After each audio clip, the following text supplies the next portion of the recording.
Alright, what's up and what's going on, y'all? This is Alex, Poker with Alex. Welcome to the channel. And I feel good, man. I feel real good. First off, I got up between 3 and 4. And when I went over to walk what we call the flats, and I was able to gig some flounder, right? So I got one. I did a short on it, so you can see it. It's a short that I made. If you check my channel, it is a short video of the flounder and a nice spec trout that I hit. So I was feeling good. I woke up, went to go do what I was going to do, and I had success at it. After that, came home, cleaned the fish up, and then I went over to the poker house, right? Played poker down here. We're down in Corpus Christi, and we got a place called H1 Poker Social Club. I highly recommend it. If you ever visit Corpus Christi, if you're in Texas and you visit Corpus Christi, stop by this place. If you love playing poker, it's really nice. I like it. 9 players. Seats, great staff, great food, and it just has all the bells and whistles of what you want a poker room to be. So it's all perfect setting. Anyway, I went, sat down, I played 1-2, no limit, low stake game, bought in for 220, and I ran it up 155 on top. So I left out of there just now, and we started at 10 o'clock. So within an hour and a half, I was already up 155.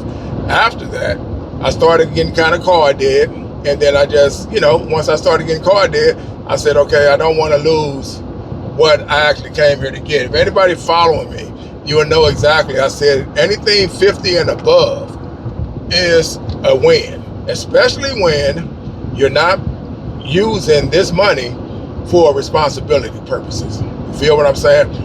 The money that I make, I can sit on it, right? Because all my responsibilities are met through my retirement. So it's all taken care of. So basically, when it's all said and done, if I don't play poker and I just want to sit at the house and tinker around the house, go fishing and do that, I can do that and be comfortable, right? But because I love playing poker, I like to use it as an investment tool for myself. And I took a break for a minute because I thought that I was on a downswing, and then I had to really look at it, and I said, you may have been on a downswing. You may have lost some hands that you should have won and you got beat, but a lot of it really was about me, meaning you. I was making moves that I knew that were going to be costly if I missed, right? So that is part of it that caused my situation where I took my break, and I'm glad I did, because I was able to actually sit back, look at it, and then say, okay, what did you do wrong? Okay, don't do that again. and that actually helped me out when I took that break and said, don't do that again. So when I came back and started playing again for the last 3 days now, I have not been trying to make things happen, right, without the cards being out there. I haven't been trying to be pushy. I just been letting the game come to me. And if the hand is there, then I'm playing it. If it's not, then, I just fold or I check it down and may the best man win. The other thing that I changed my game on was taking a high pocket pair, like a pair of aces, and let it ride, right? Where you are betting so much on a pair that's all it is. It's just the best pair of the deck. But when those flops come out, the cards are going to be different. And that is what I had to take. Even though I've been playing this for the longest, there's always room to learn. And one of the things I had to do was stop pushing aces and stop pushing kings, right? Once that flop comes out, if you're not going to do it pre-flop, then do not go over the top when the flop comes out, especially if you miss and you don't have a set. If you just still have those aces and kings in your hand, do not bet, especially if you're on the button and you try to go and say, I'm going to bet 100 and something, or I'm going all in, right?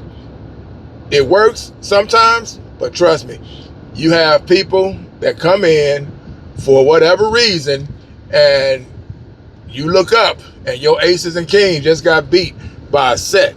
Deuces, threes, fours, 5, 6, 7, 8, 9, 10, Jack, Queen, King, right? You just got taken out by a set. So your aces and your kings don't mean anything. It's just a high pair. That's all it is. But I had to stop doing that and stop betting it. Stop betting with it like I had the best hand. I had the best hand going in, but after that flop, no. I don't know where I'm really at. I missed. The only thing I got is a pair of aces. So basically, it does not mean that you're going to be the victor when it's all said and done. So I had to take a step back from that, and it worked. I had pocket kings. I just made a $15 bet. Flop came out. I didn't push. I just checked it, and then I waited, right, because there was a flush draw, and then I waited. And then after they missed the flush draw, like he told me, he said I was on a flush draw, I betted 30, right? Because I sensed that's where he was at. And then I betted 30 and he folded. And then he said, yeah, I was chasing the flush. So that is, the reason why I didn't push, because those are the type of things I was doing that was getting me caught up. Let's say if I would have, on that flop, I would have came out the gate with those kings and it's 2 diamonds on the board. I missed my king, so I don't have a set. I just got a pair of kings. And let's just say there's nothing there to beat me, but that flush draw is out there. Now, if I make it $50, $60, $70, or even if I go all in, if that person decides that this is my opportunity, I got 2 more cards to see, a lot of times they're going to call it. So those were the things that I had to take a step back from and take out the equation, because those players will call that, and guess what? They hit their diamond. And now my flush they hit me with a flush, and I went over the top with my kings with an all-in or even $100 to try to get them off of it. And that is something that, as players, that if you're doing that, you probably need to pump the brakes, because I had somebody say that. They said, I was trying to bet them off. And I'm like, well, why are you trying to bet them off if you know you didn't win? We all do it, and that's what we do. We bet high because we're trying to keep them off and say, hey, if you miss, this is how much it's going to cost you. But if that person is ready to go back in their pocket, like I said, and pull out another whatever for a rebuy, trust me, they are going to go for it. I've done it. Other players have done it. I've chased the flush. Somebody bet 200 or whatever, and I threw the 200 in there. I got the nuts. If that flush hits, so yeah, I'm going to chase it. And we learn from it. So I learned now on the flops, do not get aggressive, especially when there are still outs out there for the other player and you're just sitting on a pair. So those are the things that I came to terms with when I took my time off. And like I said, for these 3 days, I've been sticking to the script, and I've got an 80 here. I got 2 something yesterday over the top. Then I just got 155 today. So basically, and I'm getting out of there, right? I'm not trying to stay around and wait to see what's going to happen, right? I'm not. Once I realize I'm going card dead, okay, I'm going to look at it as the chips are moving around, and now I'm not the one that's getting the luck. So guess what? They have other players waiting. I'm not hurting the table. We're done. I'm out.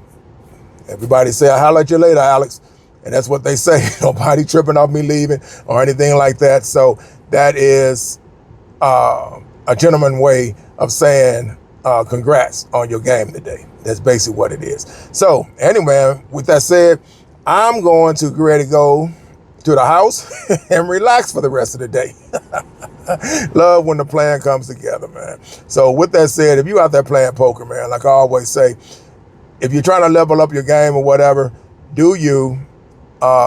If you got to write it down in the book, if you're really taking your game serious, write it down in the book. If you got a good head on your shoulder where you can memorize and remember things that took place, then do that. Just play around with it. And then that way you can say, hey, where did I make my mistake at, right? If you made a mistake, then point it out, own it, and then try to recognize it, and then make sure that you don't relive that moment again, right? Always remember that there's always room for improvement, and don't listen and don't watch other players do what they do, because trust me, We all play the game the same by the rules, but players still play different. Always remember, there are different players. You can always point out who's who when they sit at the table. And we know this because we have discussions about them. You'll hear somebody say, man, when he sits down at the table, you better be careful because you never know where he at. When she sits down at the table, trust me, if she bets, she's got something, right? So everybody knows who's who. But we all play the game by the rules, but still everybody plays the game different where players recognize their game, right? So that does stand out and make us different as players at the table. So again, with that said, man, I'm out. Y'all be cool. Thanks for the likes. Thanks for the subs. And let's keep it moving. Everybody enjoy, man, what you're doing with your life. Peace.